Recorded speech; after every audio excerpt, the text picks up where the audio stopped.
Magandang gabi po sa inyong lahat mga kapatid. Andito na naman ang inyong programa Sinusubaybayan tuwing gabi. Ang programang magbibigay sa inyo ng inspirasyon at kukurot sa inyong damdamin. Ito ang Taksay Story. At ako po ngayon ang inyong lingkod, Miss May, na magbibigay sa inyo ng makambagbag damdaming istorya. Meron po tayo ngayon liham na pinadala ng ating kapatid na taga Taksay. Ito po, basahin po natin. Magandang gabi, Miss May. Ako po ay tago niyo na lang sa pangalang Mimi, na taga number 6, Caloocan City. Miss May, gabi-gabi ako nakikinig sa programa niyo. Sobrang ganda po, tsaka nakaka-inspire. Kaya po ako sumulat para ibahagi rin po sa inyo ang aking kwento tungkol sa buhay pag-ibig ko. Miss May, ako po ay may kasintahan. Sobrang mahal ko po siya. Ganun din naman po siya sa akin. Kahit ayaw sa kanya ng mga magulang ko, pinaglalaban ko pa rin po siya. Natuto na nga ako sumuway at magsinungaling sa mga magulang ko dahil sa sobrang pagmamahal ko sa kanya. Basta Miss May, ang alam ko lang, sa kanya umiikot ang mundo ko. Siya na yung lalaki para sa akin. Masaya kami pag magkasama kami. Tawanan, harutan, para bang ayaw na namin maghiwalay. 8 buwan na kami noon, Miss May. Nang isang araw, nasa park kami at may nag-text sa kanya. Sino yung ka-text mo? Ito. Wala to, wrong send lang. Patingin naman ako. Ano ka ba? Sinabing wala to eh. Lumipas ang ilang linggo, Miss May. Parang unting-unting nagbago si Chris. Bihira na lang siya mag-text. Isang araw, nagkita ulit kami. Kumusta ka na? Miss na kita. Eto, okay lang. Bakit hindi ka na gano'n nagte-text? Wala. Busy lang sa trabaho. Ganun ba? Saglit lang Punta muna ako CR. Pawak muna na itong gamit ko. Sige, akin na. Miss May, hindi ko inaasahan. Bigla ako kinabahan habang nakatingin ako sa cellphone niya. Tinignan ko at may number doon na ngayon ko lang nakita. At babae pa. Ginawa ko, kinuha ko at sinave ko sa CP ko. Tinext ko yung number na yun, Miss May. Labis akong nasaktan at nagulat. Girlfriend pala niya, yung babae. At 5 years na sila. Ang masakit pa, buntis pa ito. Sinungaling ka? Sabi mo wala kang girlfriend. Single ka, tapos ngayon malalaman ko. Anong pinagsasabi mo? Huwag ka nang magkaila pa. Ano bang naging pagkakamali ko sa'yo, Chris? Para lakuhin mo ako ng ganito. Sana mapatawad mo ako. Ang kapal ng mukha mo.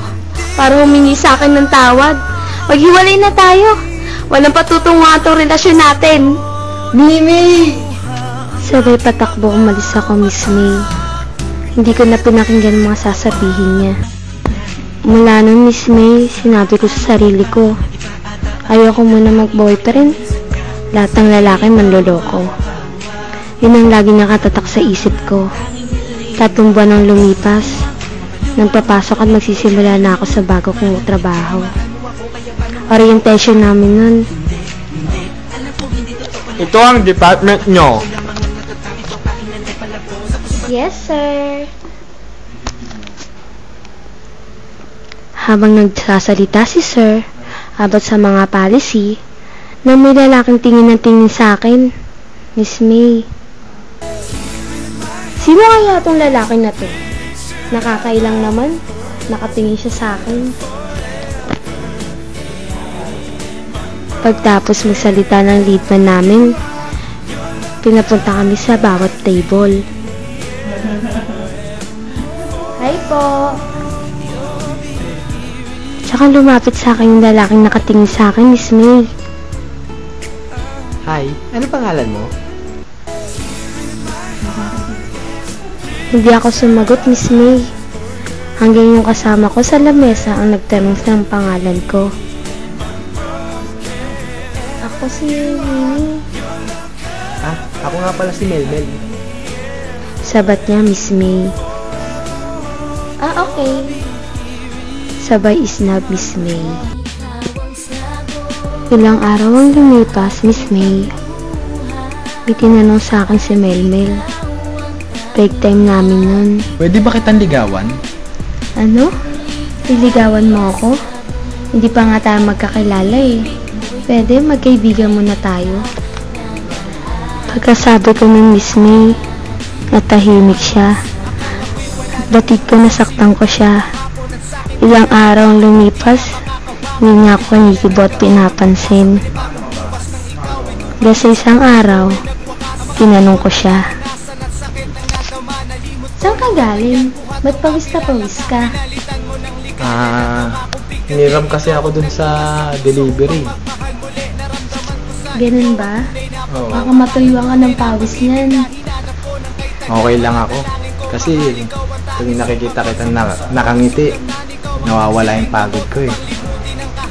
Pagkasabi niya ng Miss May, hindi ako nakapagsalita. At mas lalo pa akong nagulat nung hinawakan pa niya mga kamay ko. At ang sabi niya, Di ba friend naman tayo? Kaya pwede kong hawakan yung kamay mo. mas lalang hindi ako nakaimik, Miss May. Pakiramdam ko ng mga oras na yun, ang bilis ng tibok ng puso ko. Parang kinukuryente ang buong katawan ko. Lumipas ang ilang buwan, Miss May. Nagtanong ulit siya sa akin. Habang kumakain kami, may sinabi siya sa akin. Mi, isang linggo na lang may endo na ako. Kailan mo ba ako sasagutin? Isang linggo na lang oh. Sana hayaan mong paramdam ko sa yung pagmamahal ko. Oo na nga, tayo na. Talaga? Ayaw mo ba? Hindi, Sige, wag na nga. Hindi gustong gusto ko nga eh. Bakit dito mo ako sinagot? At bakit saan mo gusto sagutin kita? Sana sa labas para nayakap agad kita. Bilis mo ha. Mula nang sinagot ko siya, Miss May, naging masaya na ako. Lahat ng maling akala ko, mali po talaga. Pinatunayan niya na iba siya sa mga lalaking nakilala ko. Miss May, proud akong sabihin, yung lalaki na yon, sobrang mahal ko. Pinapangako sa sarili ko, hindi ko siya iiwan. Alam ko marami siyang pinagdadaanan, pero andito lang ako para sa kanya. Love you, sweetheart. Tanda mo yan, mahal na mahal kita. Mwah!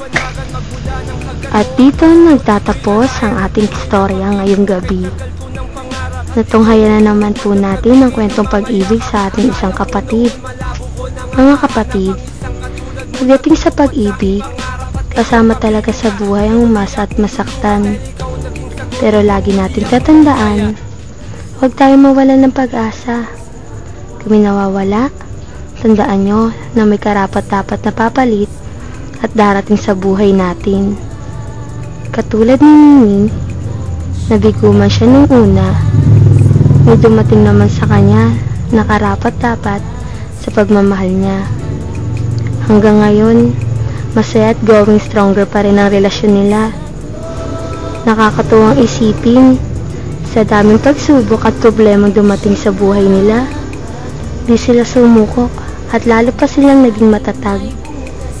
Ngayon, magtatatlong taon na sila sa June 18. Alam niyo ba kung sino si Mimi? Walang iba kundi ako.